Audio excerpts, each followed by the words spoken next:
Haringkat bat kari barok kawe, ka Jylla kalasno ketilang ban Rakhe pendon burom ya ka Republic Day ban nyopusan ha ka arpundru terik kalalingkon. Nangbah Shillong ulat ke Jylla uphagu chohan, upenher ya ka lama lairong kari bat syem ya ka Rashtriya Salute Hamadan Polo Shillong.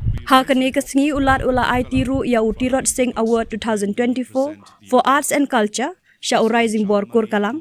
Togan and Sangma Award 2024 for Social Service, Syai Dr. Delphine Gari Moment, but Kiang Nangbah Award 2024 for Sports, Syai Uprangki Buam. Ulat samru yaka khusnam Syaki Hospital, ki baai ka jing syakri ka babhatam, kentup yaki hospital sorkar bat private, bat kumju Syaki nong job ha ka jing pen inam tablu, bat kinong le match pass. He carries a wisp.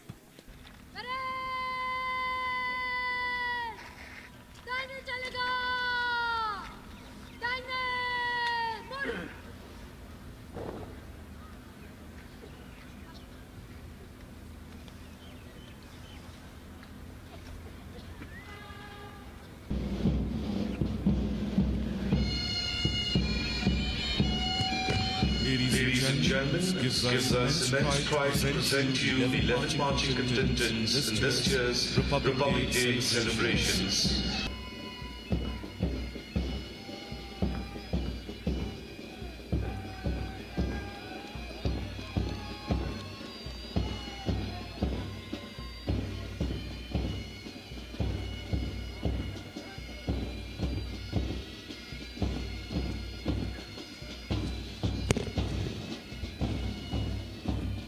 Approaching the dais and to take the salute is now the parade commander, Ms. Shivangi Goyal, followed by the second in command, ADSI Dinesh Boro of the Meghalaya Police.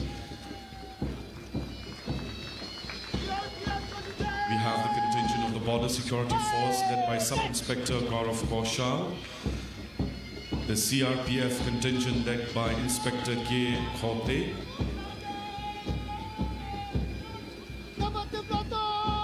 taking the salute now is the District Executive Force led by ABSI Hamitam Dakar.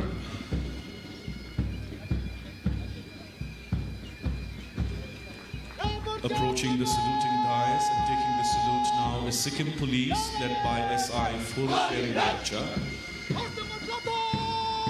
Taking the salute now is the 1st MLP Battalion led by ABSI Jimbad Sangma.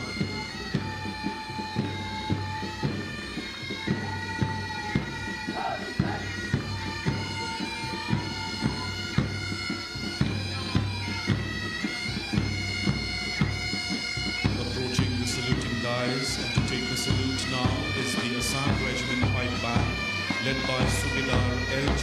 Khongsai.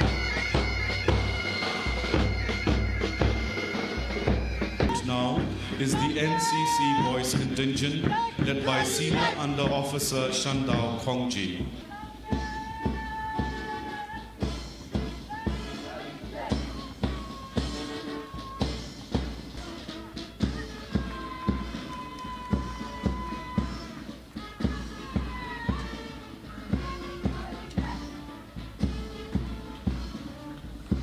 Approaching the saluting dais and to take the salute now is the Bharat Scouts and Guides contingent led by Scout Tanmay Bhomik of this year's Republic Day Parade, Sacred Guard Heart High Secondary School led by Ilasara Khongni.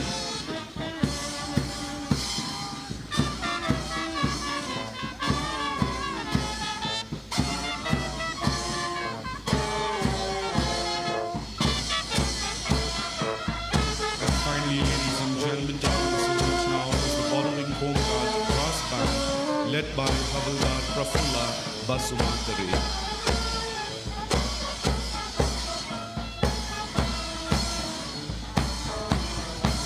Creating a tapestry that invites travelers to explore its serene charm. Second in line, we have the tableau from the Office of the District Social Welfare Officer, East Khasi Hills District, Shillong. To provide holistic and end-to-end support to artisans and craftspersons who are engaged in various. Following closely behind is the tableau from the Superintendent of Fisheries, East Khasi Hills District. Aquaculture is the systematized farming of aquatic organisms such as fish, shellfish, and even plants. Aquaculture contributes to human food fish demands. Agriculture yield great return. Next, we have the tableau of the Meghalaya State Skill Development Society Shillong. Agriculture, tourism, apparel, textile and handloom, electronics, crafts, beauty and wellness, and healthcare. District Horticulture Office, East Khasi Hills, Shillong. Meghalaya, with its abundant rainfall and diverse ecosystem, holds immense potential for cultivating a variety of crops using sustainable and aligns perfectly with Meghalaya's eco-sensitive ethos. By soil fertility, conserve water and preserve biodiversity. Golden cat, the jungle cat, the leopard cat, the marble cat, which is the showcase here today in the attire. The NCC has contributed immensely across the state during the times of calamities, as well as through social welfare and environmental activities.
Bin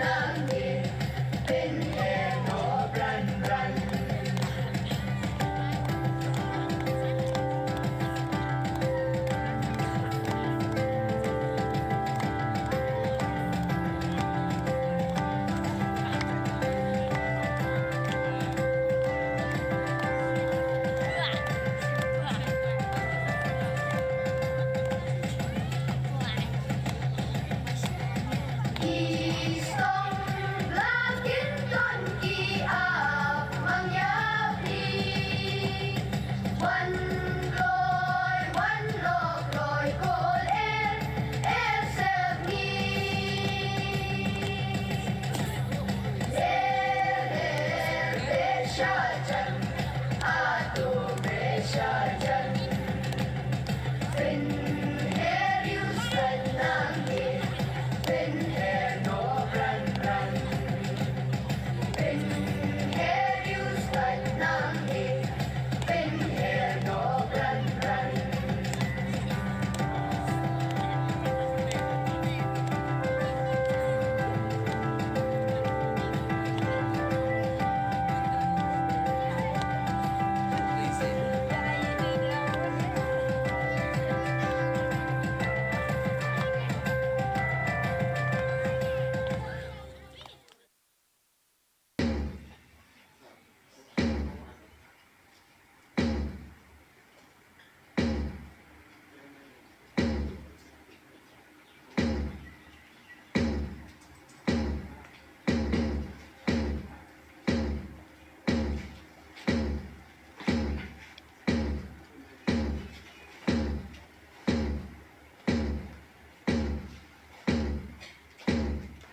हमारे प्रिय मेघालय वासियों, आज देश के 75वें गणतंत्र दिवस के शुभ अवसर पर मैं आप सभी को हार्दिक बधाई देता हूँ। मैं स्वतंत्रता की लड़ाई और देश की रक्षा में बलिदान करने वाले अमर शहीदों और अपने बीच मौजूद वीर सेनानियों को नमन करता हूँ।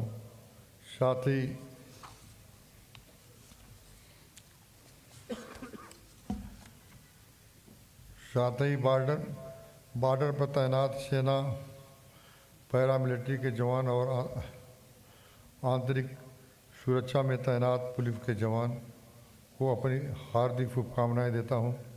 रिपब्लिक डे के इस अवसर पर पावन मौके पर हम अपने संविधान के उच्च आदर्शों को पालन करने का निश्चय करते हुए राष्ट्रपति महात्मा गांधी, डॉक्टर भीमराव अम्बेडकर, सरदार पटेल, पंडित जवाहरलाल नेहरू और नेताजी सुभाष चंद्र बोस जैसे महान सेनानियों को तथा मेघालय के यू तिरोत सिंह, यू कियांग, नागबा पा, तोगन, संगमा जैसे वीर शहीदों और आज़ादी की लड़ाई में शामिल सभी नायकों को सादर नमन करता हूँ। पिछले साल हमारे मेघालय राज्य में कानून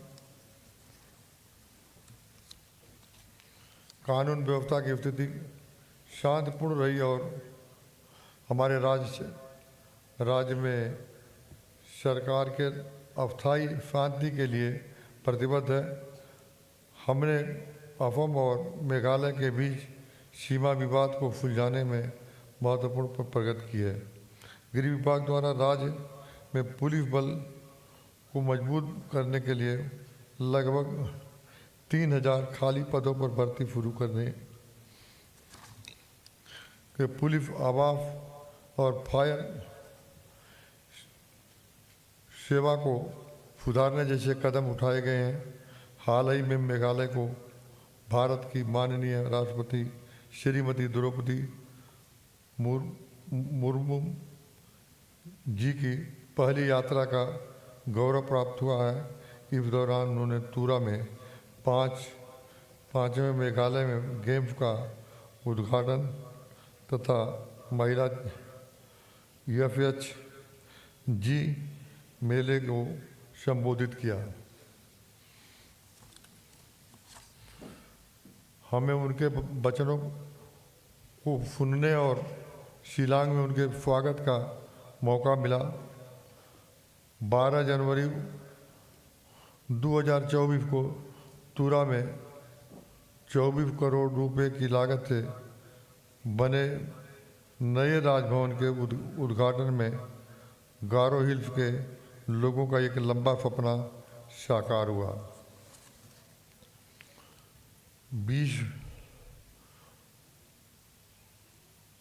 2025 तक भारत को $5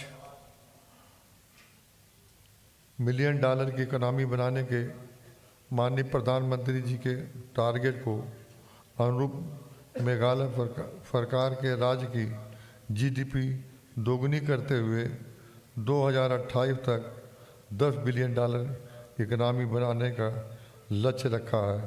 इसे हासिल करने के लिए सरकार के सभी क्षेत्रों के लिए विकास रणनीति तैयार कर रही है, निवेश जुटा रही है। रोड, वाटर सप्लाई, बिजली और आईटी जैसे बुनियादी ढांचे में सुधार आदि राज्य के विकास के ड्राइविंग फोर्स है। राज्य के टारगेट अगले 5 सालों में 1600 किलोमीटर नई सड़कें बनाने के लगभग 6000 किलोमीटर मौजूद सड़कों को अपग्रेड करने के 7.5 किलोमीटर काट के पुलों को अस्थायी पुल में बदलने तथा सभी सड़क संपर्क शहीद गांव बारहमासी सड़कों को जोड़ना है। 2019 में जल जीवन मिशन की शुरुआत के बाद हमारी राज्य सरकार ने राज्य भर में 4,70,000 से अधिक घरों को 73.2% कवरेज के साथ स्वच्छ पेयजल उपलब्ध कराया है, जो नेशनल एवरेज के बराबर है। हम जल्द ही सभी 6.5 लाख घरों को साफ पानी पहुंचाने का लक्ष्य को हासिल करेंगे। साथ ही इसके सस्टेन करने के लिए लगभग 4,000 जल स्रोतों को संरक्षण का डिटेल तैयार किया जा रहा है। राज्य के हर घर को लगातार बिजली सप्लाई कराना राज्य सरकार की एक मुख्य प्राथमिकता है। इस उद्देश्य को हासिल करने के लिए एडीबी के सहयोग से एमपीडीओएफआई के प्रोजेक्ट तथा प्रोडक्शन क्षमता बढ़ाने के लिए अगस्त 2023 में घनौल प्रोजेक्ट को सफलतापूर्वक चालू करने जैसे कदम उठाया जा रहा है। पर्यावरण अनुकूल और सामाजिक जिम्मेदारी के साथ शहर के विकास के लिए सरकार ने 2050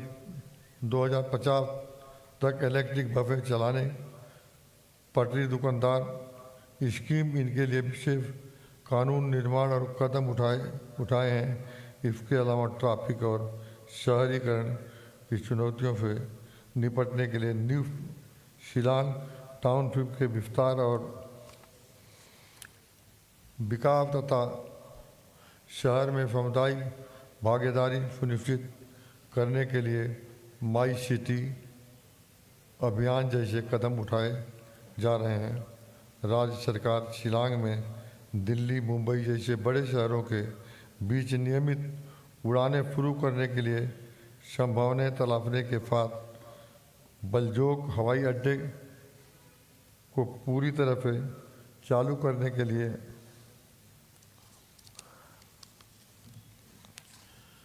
काम कर रही है। सरकार के अंतिम छोर तक आईटी के बुनियादी ढांचे को विकास के राज्य के हर गांव में इंटरनेट पहुंचा देने के लिए प्रयासरत हैं। पिछले दो सालों में राज्य में अदरक की हल्दी, अनानास, काजू और झाड़ू घास सहित लगभग 700 मीट्रिक टन उपज नेशनल इंटरनेशनल मार्केट में एक्सपोर्ट होने के समग्र उत्पादन बढ़ाने तथा वैल्यू एडमिशन से किसानों के आय में बढ़ोतरी के टारगेट को नई दिशा मिल रही है। लोकल खेती और बागवानी उत्पादनों में बढ़ावा देकर लोगों की आजीविका के अवसरों को बढ़ाने के लिए मेघालय को नई दिल्ली में आत्मनिर्भर भारत उत्सव 2024 के दौरान आयोजित ओडीओपी में दूसरे नंबर रनअप पदक में सम्मानित किया गया है। मेघालय में एफएचजी नेटवर्क 4 लाख महिलाओं के 1,511 नए एफएचजी के गठन के साथ लगातार बढ़ रहे हैं। खेती के अलावा पशुपालन, फिशरी और पिगरी जैसे सेक्टर में राज्य की आबादी के एक बड़े हिस्से को लिए आजीविका पैदा करने के क्षमता को देखते हुए सरकार 367 पिगरी कोऑपरेटिव को 63 करोड़ रुपए का ब्याज रहित लोन दे रही है।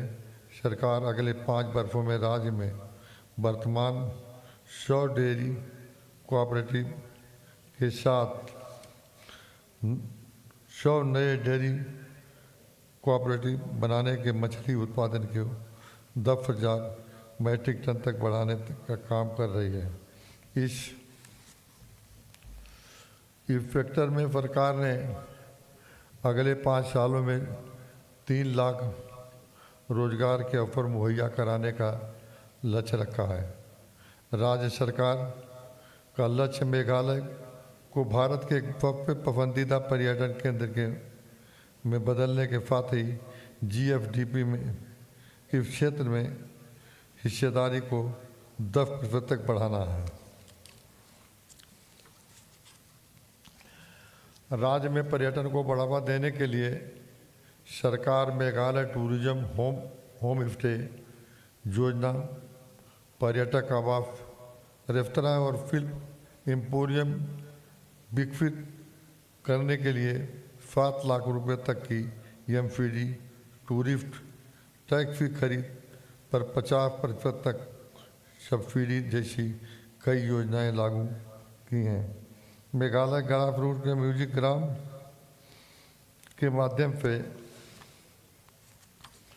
3,000 स्थानीय संगीतकारों को अपने टैलेंट दिखाने के लिए 5 मंच प्रदान किया गया है।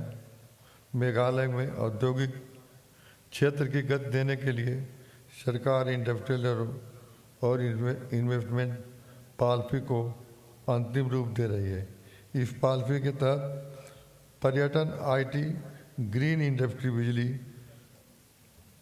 उत्पादन, फूड प्रोसेसिंग इत्यादि प्रमुख विकास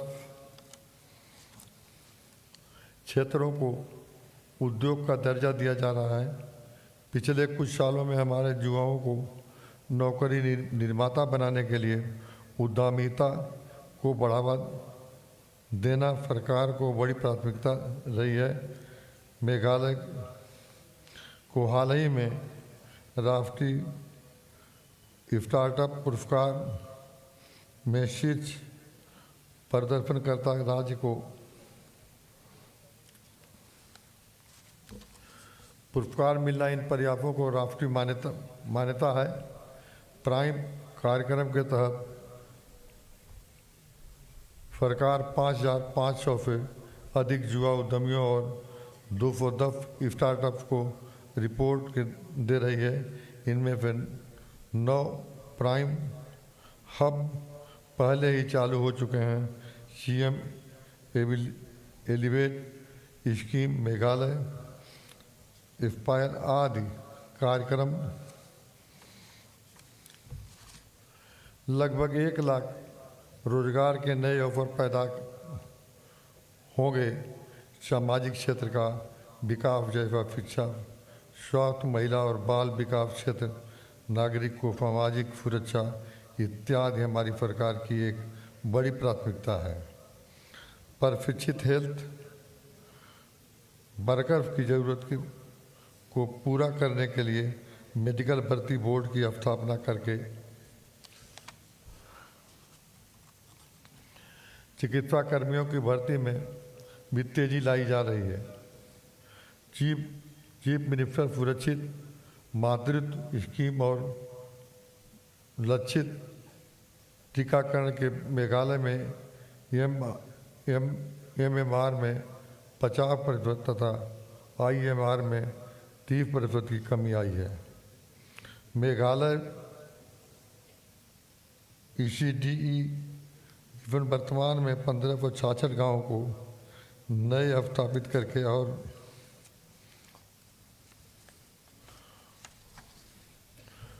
2000 मौजूद केंद्रों को अपग्रेड करने के आंगनबाड़ी नेटवर्क को बढ़ाने की प्रक्रिया में है।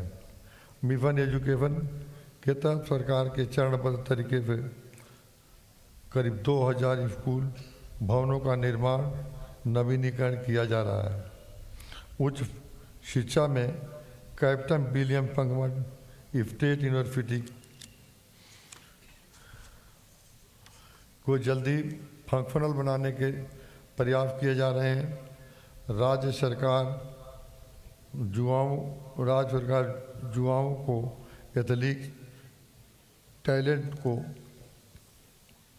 पहचानने और उनमें प्रतिस्पर्धा को बढ़ावा देने के साथ ही खेल बुनियादी ढांचे का विकास कर रही है। पोलो ग्राउंड शिलांग में जैन स्टेडियम, इंडोर स्टेडियम तुरा में पीए संगमा स्टेडियम तथा टोगन संगमा एथलेटिक्स स्टेडियम और टेस्ट जैतिया हिल्स में वाहियाजेल स्टेडियम आदि का खेल प्रतिभाओं को बेहतर ग्राउंड मिल रहा है। हाल ही में तुरा में आयोजित 5 मेघालय गेम्स में 23 खेलों में राज्य भर से 3000 से अधिक एथलीट को अपनी प्रतिभा दिखाने का मौका मिला है।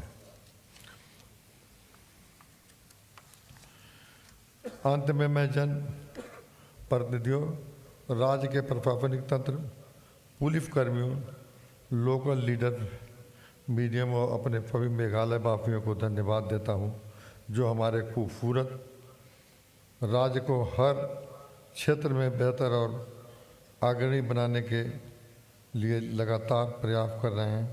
मैं संविधान निर्माताओं को नमन करते हुए आप सभी को पुनः गणतंत्र दिवस की अवसर पर बहुत शुभकामनाएं देता हूं।